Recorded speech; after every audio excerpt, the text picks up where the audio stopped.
Yo, and welcome to the 182nd episode of Lake of Rage Pokemon Trading Card Game Podcast. I'm your host, as always, Kevin Clemente, aka Mellow_Magikarp. I'm going to be joined today by two very special temporary guest hosts. If you're watching on YouTube, you can see they're not on the screen with me. We're going to get to them in a second. We did two short one-on-one interviews with two former EUIC champions about their thoughts on the EUIC meta and the meta in general. So we're trying to prep you all for the tournament. The interviews are short, but I promise it has all the information that...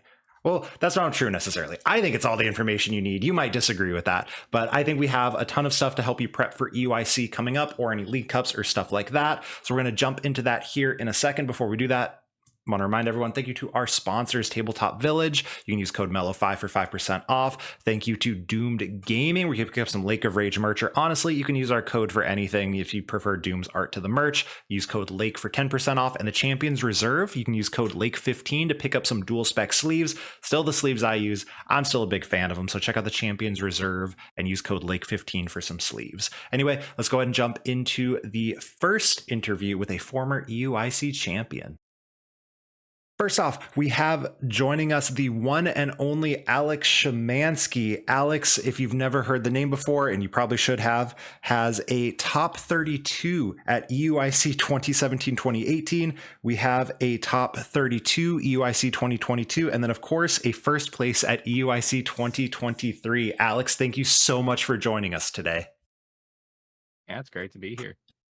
So the first question anyone wants to know in a meta discussion is, of course, what are you expecting to be the top 5 or so decks, as well as their percentage at EUIC? Yeah, so top 2, Guardy Dragapult, probably somewhere above 10%, maybe like 15-ish. Third and fourth are Miraidon and Lugia, both hovering around 9-10%. And this is unfortunate, but Charizard is probably 5th most played still. After looking at like Mexico's results, it was still 9%, even though it's terrible. So I fully expect a ton of people still just to be on Charizard, so that's probably 5th most played. And I assume when you say you've seen the results, so you saw the day 1 meta, but you also saw the day 2 conversion rate of Charizard, correct? How bad was it? I didn't see that part. Okay, so it was below Other. Other had a 6% conversion rate, and Charizard had I think it was a 3%. So, oh, that's incredible. Off of that, anyone listening to this, should they currently start crying if they've only played Charizard this whole time? Yes, do not play Charizard. The deck is terrible. So there are 2 decks, though, that make Charizard appear better. And that is, of course, our first and second place decks. You mentioned Miraidon. You didn't mention Gouging Fire. I don't think that surprises any of our listeners. We're not expecting it to make the top 5. But the key is, Big Basics did incredibly well at Merida. Do you expect that to have changed some things going into EUIC? I would want to see if that holds true in the special event this weekend, and I think it's Puerto Rico. Mm-hmm. But yes, Miraidon definitely like jumps up. Big Basics itself, I don't think does. Like the decks will still struggle into Guardy. So like Miraidon just has the Iron Hands effect of beating that. Like Gouging Fire, Bolt, all the other Big Basics are still a little rough. So you mentioned the SPE, and I guess for listeners, you're listening after the SPE has happened. We're recording this right before the SPE has happened. Are you putting much weight in the results of the Puerto Rico SPE, or is it too small for you to care a ton about? I don't care about the meta itself. I care about what certain top players bring to the event, because I'm sure someone relevant will go to the event and that'll give me like thoughts on what they're doing and maybe what I should be doing. Yeah, okay, that makes sense. So you mentioned the kind of the like Iron Hands effect and how good that is, right? It's good into the Dragapult. Well, everything Miraidon has good into Lugia, I guess. It's good into Guardy. Right. You know, most of those top decks that you mentioned, good into Charizard, I guess, technically, but like not really. Yeah. I mean, you can run them out of the game. I think that's the only way you win that matchup, right? Yeah. Yeah, it's just like go fast and kill stuff with 2 prizes. Like, so we saw Dragapult do incredibly well, making a 5, if I'm remembering correctly. I did not actually research this. Sorry, everyone, I forgot. 5 of the top cut, the asynchronous top cut in Merida. Asymmetrical top cut, not asynchronous top cut. Is Dragapult that deck? Is it really that good? Were those results just because of, you know, the play rate? Like we've seen it, everyone saying it's S tier, it's S tier, it's S tier. Is it that good? My personal hot take is it's not. If you look at the matchup data for Dragapult, yes, like it's probably weighed down by people who don't know how to play the matchups, but its only like positive matchup was Charizard Pidgeot, and it hit 157 of them. So like my hot take is Dragapult got carried by the insane amount of Charizard in the room. Interesting. Like yes, the good players on it made a difference for like the top results, but I think the conversion rate is a big side effect of Charizard. Interesting. So when you say it's overrated or it's not as good as people are saying, where would you put it? Is it still like, well, the deck is very good, or is it like Oh, the it's deck still, is going to be still very good. okay? Yeah, like it's just not like S tier beat everything. Like you take a ton of 50-50s and a lot of close wins, close losses. So like I'm a little shaky on calling it like the best deck. So would Dragapult be, and I'm definitely not going to hold you to this if you change your mind on it, but like, is it a deck that you would play? Is it that level of good, or is it a deck that you would just respect? Personally, I probably will never touch Dragapult, but it's definitely something I respect in the meta because there's a ton of people who will play it. And there's good players who will play it, so I have to respect that. Okay. The next one on the list that I have is, of course, Gardevoir. You listed it as that kind of 1A, 1B in terms of play rate. I think Gardevoir kind of flopped. The only one we saw on Top Cut was a top tier Gardevoir player, Michael Davidson, who's been playing the deck a whole lot. Of course, also playing Henry Chow's list, who is a top tier Gardevoir player. And then nothing else in the asymmetrical Top Cut. And there were a few smatterings here and there through, 32 and all that good stuff. Is this indicative of Gardevoir? Is it really just kind of that like, maybe not as good? Or do you think this was just a fluke of a tournament? I don't think it's a good indicator of how good Gardevoir is. Even just like looking at the rest of the results from Merida, like it has probably 15 plus placements in top 64 and above. It really, I think, is a result of Miraidon having that huge resurgence and Guardilist potentially not being ready for it. Like I think Gardevoir realistically had a bad showing for the deck that's probably the best in the format. So when you say probably the best in the format, is that like I'm not willing to commit before these results to say that? Or is it like if I had forced you to right now, would you say, no, this is the deck that's better than Dragapult, better than Lugia, better than Miraidon? Oh yeah, I mean Guardi is definitely a better deck than all of those. Like Okay. it is just inherently strong. And then we saw Henry Chow's list, the one coming out on top, right? Michael Davidson played it, Gabe Smart played it. Tends to be someone who does incredibly well building a list. Is there a reason people shouldn't just go to that exact 60 that we saw in Top Cut? Yeah, so I was actually involved with the Heroes Cape list separately. Oh.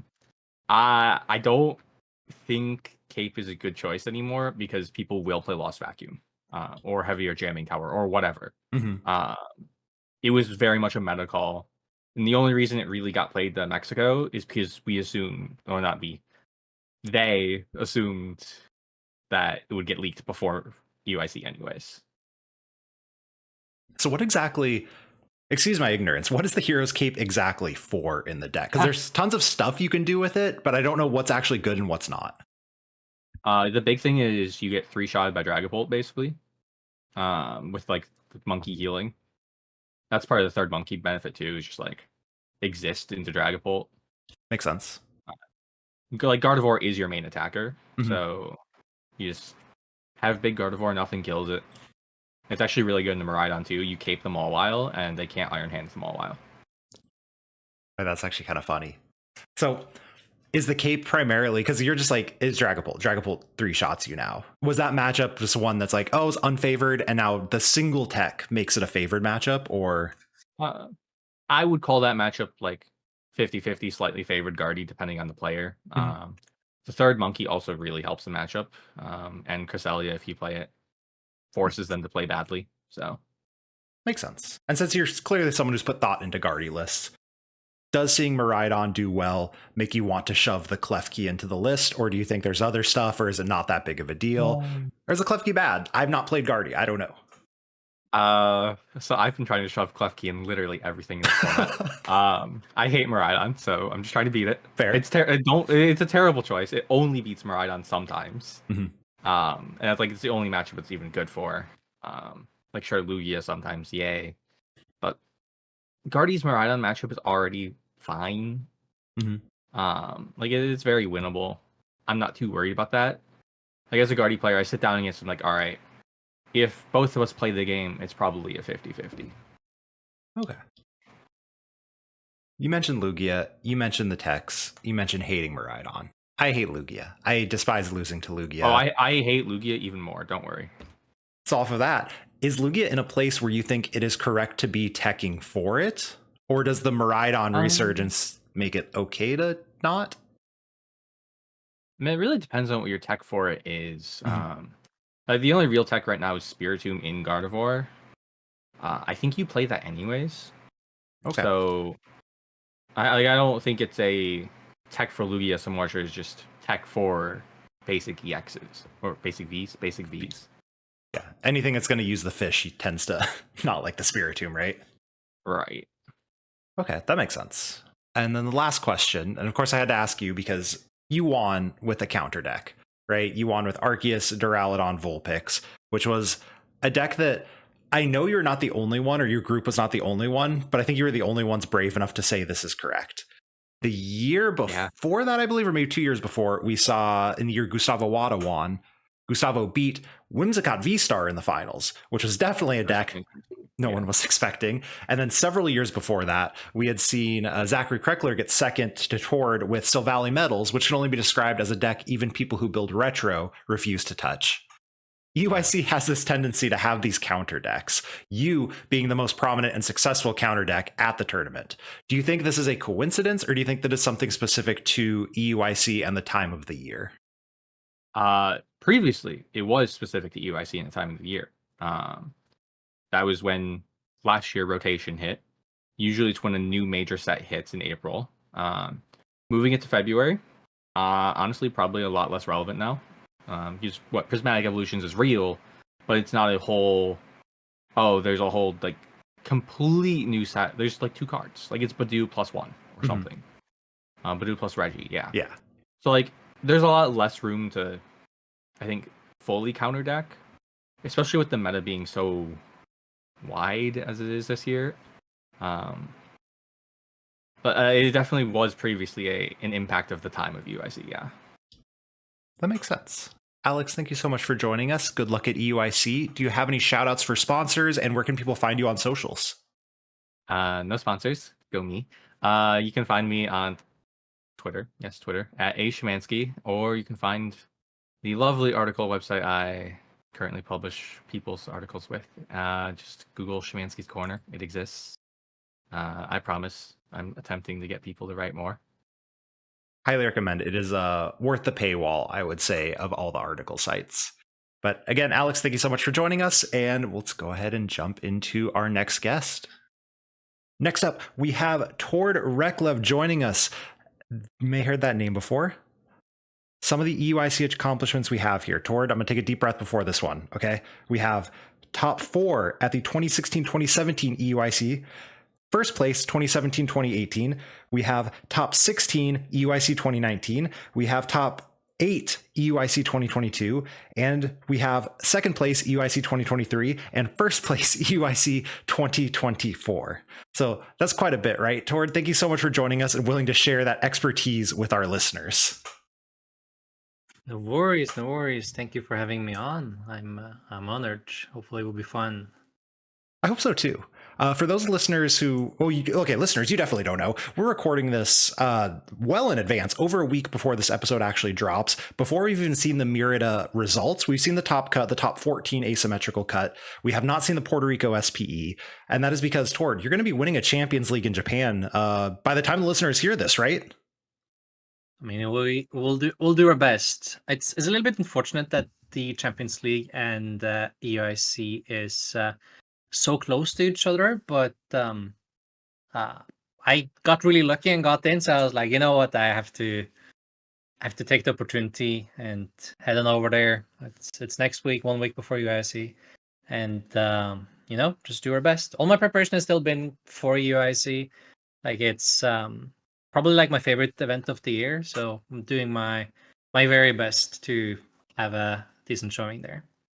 So I guess before any of the other questions, if EUIC was tomorrow, do you feel like you are ready for a tournament in this format? Yeah, I could play the event tomorrow for sure. So going into EUIC, again, we have not seen the Murata full results, and we haven't seen the SPE results from Puerto Rico, if you even care about that. I'm not sure if you do. But what are you expecting those top 5 or 6 decks to be in day 1?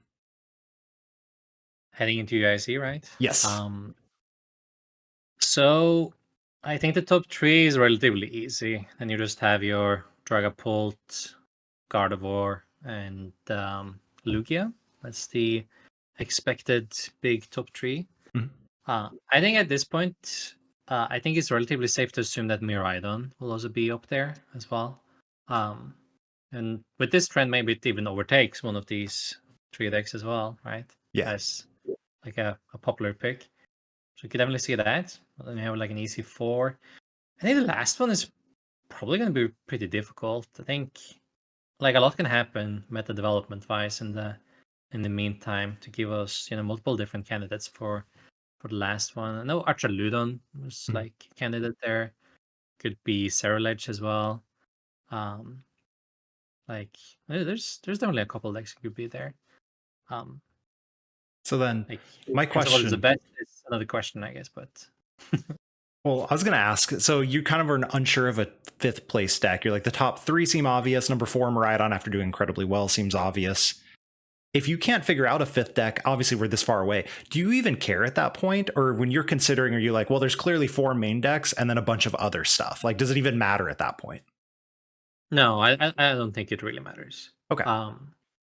Like as long as you know more or less the top most popular decks, then you can give them a little bit more weight than the rest. But like, what kind of advantage are you gaining by gorging if a deck is played 5% or 7%? It doesn't do you anything, right? Like, I don't really think you should be spending any time or effort on trying to estimate these percentage numbers. Like, you shouldn't be doing anything different regardless in your preparation. So that's spoken like someone who just gave a master class this morning about how to prep for tournaments. I did. I've been yapping about it all day, actually. So yeah, if you're interested in that, it's still available. So you can go check that out if you want to deep dive into how to prepare for an event. So be sure to check out the Meta 5. But before that, we do have to ask about a couple of the individual decks. So you said the top 3, maybe even 4 seem incredibly obvious. Almost the exact same thing that was parroted on our Murata meta discussion about a week ago. But let's start with Dragapult. Dragapult was said there and has been said to be the best deck. It was 5 of the top 14 cut. Listeners, we don't know if it won. I'm going to say it won because I'm a Dragapult fanboy. Is Dragapult that real deal? Is this finally the time for Dragapult? Do people need to be worried about it even more than they already have been? I mean, Dragapult is really good. It's just a really difficult deck to counter properly, I think, because like it's a dragon, just like regular Drago. This card doesn't have any weakness printed on it, right? Like I might change, when with next set when we get the card that actually gives it a weakness, right? Yeah. But even then, it seems to be, holding strong. It also seems to be like the most popular deck heading into Japan's Champions League even next week. So yeah, that's a little bit in advance.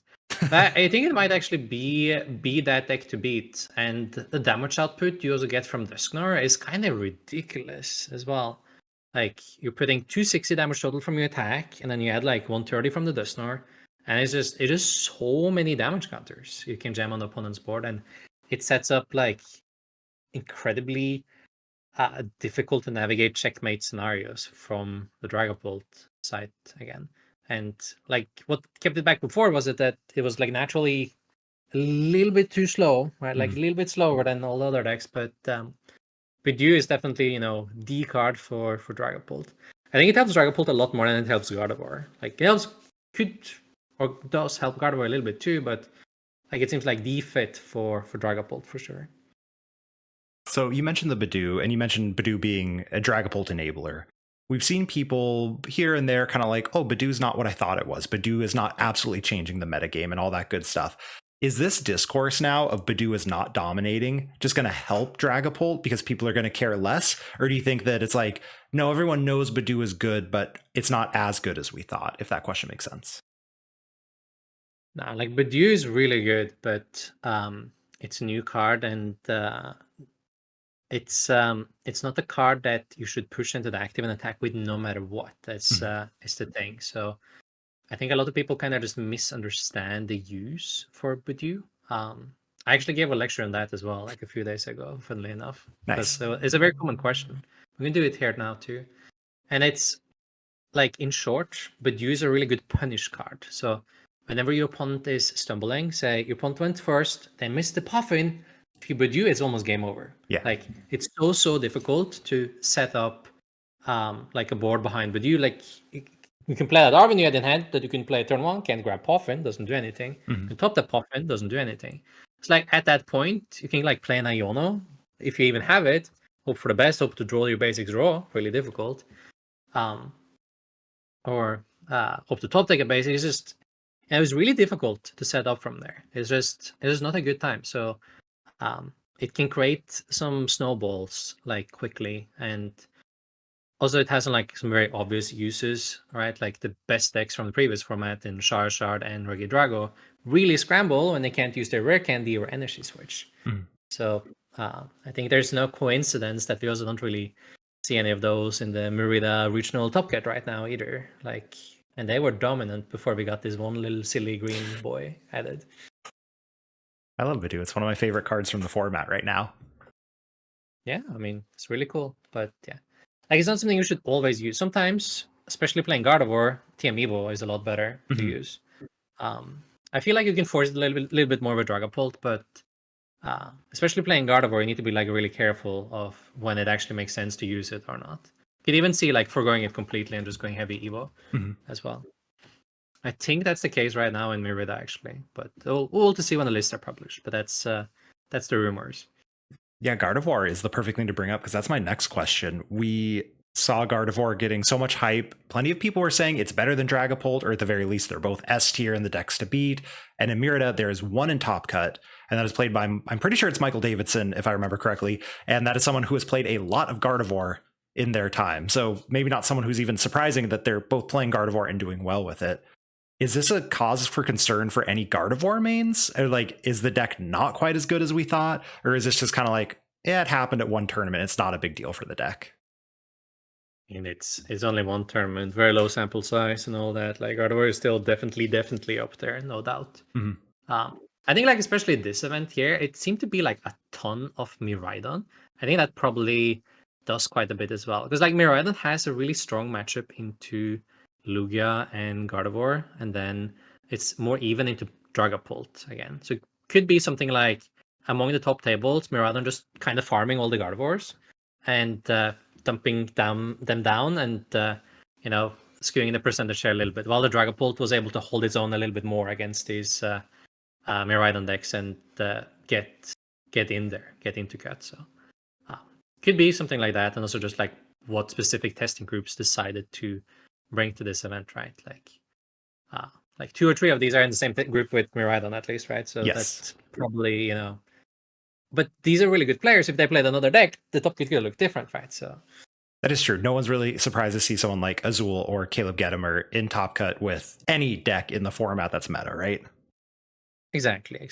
I honestly think that deck choice matters, less, and it's much more about how good you're able to actually play it. So if you put really good players on some of the top meta decks, then you can expect some pretty good results regardless.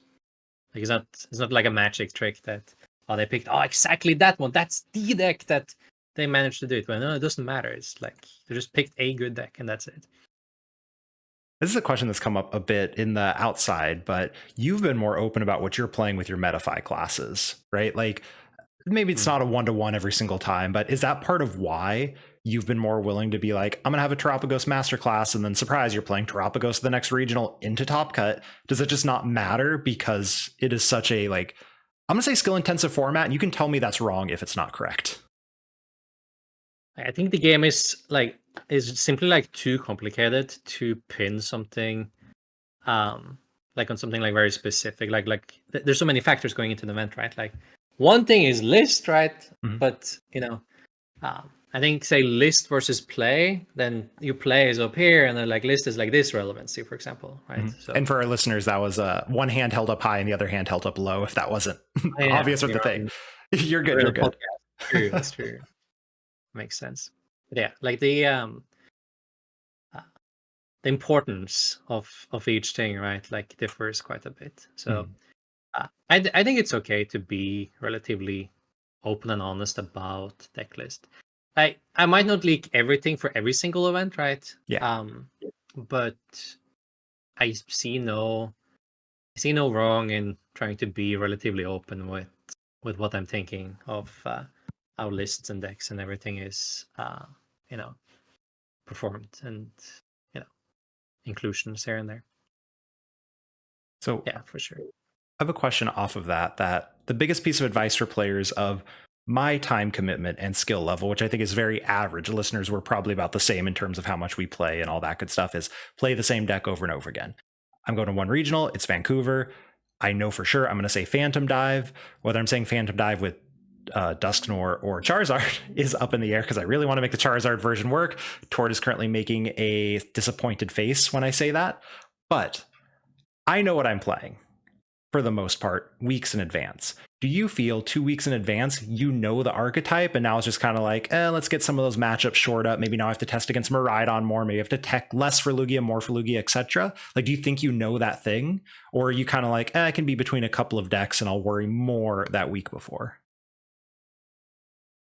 I gave this advice earlier today in my class as well, talking about it, but I think that, again, since I don't think the deck choice you do is actually that important, I just think it's more important that you're good with the deck. Then ideally, you have your deck locked in 2 weeks in advance. Like, then you know which deck you're playing, and then you keep on playing with that until the tournament. And then as you get closer to the tournament, maybe you have like a little note list, right, of different cards you are considering in a deck. And then, a few days before the event or the week leading up to the event, then X deck becomes really, really popular, right? And then you can go back to your notes list and see, do you have anything for this, right?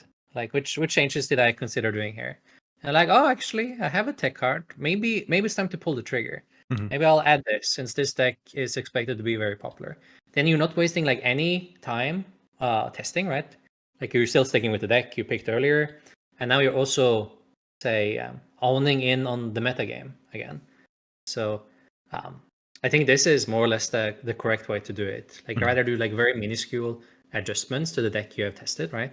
Don't throw all your homework out the window and like panic pick another X random deck like right before the event. Like, what's going to set you apart from like the hundreds or like the thousands of the other players in the room by picking another random meta deck like right before? Like, how are you ever expecting yourself to stand out and not having a mediocre performance if you're doing that? Like, I don't think it's like almost possible. Like, then you need a lot of luck, right? And it's a lot better if you grinded a deck for like a couple of weeks and know all the matchups and know what you're doing. And you feel so much better and so much more in control if you're doing that, at least. So you're saying I should stick with Charizard Dragapult. Got it. Message received. You should lock it in, and if you like change it close to the event, you should kick yourself, right? So since we're on a lot of the prep talk, there's one thing that kind of came up, right? Miraidon doing incredibly well, which meant Lugia did incredibly poorly. You put it in your top 3 expected decks. I think everyone on Earth is also like, there's Gardevoir, there's Dragapult, and there's Lugia, and those are the best decks. Speaking of them making those techs kind of at the end, do you think the Miraidon hype is going to hurt the Lugia hype? In addition to Lugia doing relatively poorly, obviously we'll see the actual day 2 numbers when they come out. Maybe Lugia did fine and they got farmed by some of these matchups, but is this something that you're also looking at when you are prepping for what's going to do well at EUIC? Yeah, I mean, but if Lugia is like 3rd most popular, 4th most popular, even 5th most popular, I still don't think it, changes your preparation process. It's probably still a deck you need to respect, that you can't just, take an auto loss to. Like, I would still deem that very scary, right? Auto loss to anything within like top 5 seems pretty bad. Like, want to try to avoid that, but that's like one of the many deck strategies you can take as well, right? Like you can definitely go with a polarized deck and hope you hit, more favorable matchups again. Like completely valid strategy. I just usually go for the more balanced deck plan myself. That's usually the most popular plan as well, where you go with a deck that has more even matchup spread. But those decks require a lot more, time, practice, and everything. So it's much more hard mode, and you're more prone to tying as well. So you also get like that added difficulty level of um, time as well, like in the events. That makes sense. Tord, thank you so much for joining us. If people want more from you, and if anyone's listening to the I wanted more from this, where can people potentially find more information about how to prep for events and what they should be thinking about? Hey, if you want the long version of this, then you can check out my new Metafire class. You can find links to everything you would need in my Twitter profile, which is just my name, Tord Reklev, or X as we call it now. So yeah, and thank you so much again for having me on. It was very fun chatting again. Awesome. Thank you so much, Tord, and good luck at EUIC. Thank you so much.